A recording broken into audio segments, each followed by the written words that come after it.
उभरता नया सितारा मेरा, आने वाला कल का हीरो। एक बार जोरदार ताली।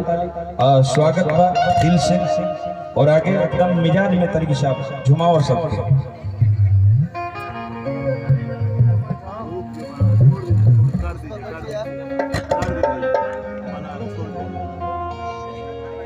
सभी को नमस्ते, प्रणाम। मैं आज बाबू लिटिल एक्टर आप सभी को पाँव छूकर प्रणाम करता हूँ और जितने भी लोग यहाँ पे आए हैं मैं उनको पाँव छूकर प्रणाम करता हूँ।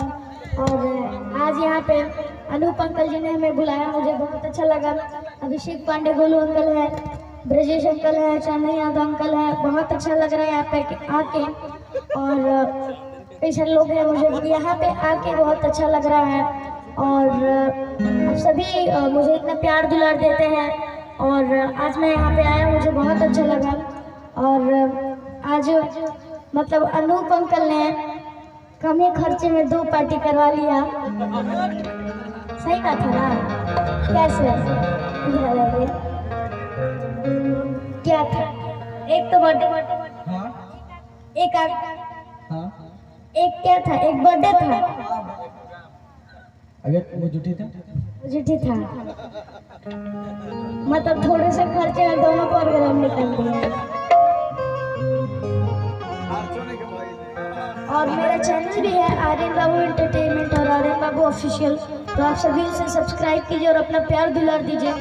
और सबसे पहले मैं एक गणेश वंदन आप सभी को सुनाना चाहूँगा, जो हमारे चंदन यादव अंकल जी हर स्टेज पे गाते हैं, बहुत प्यारा है और मुझे बहुत अच्छा लगता है। तो मैं भी उसे हर स्टेज पे गाता हूँ, मतलब पहले वही सॉन्ग गाता हूँ, उसके बाद फिर कोई भी माँ का गीत या कोई भी लोकगीत मैं गाता हूँ।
Thank you.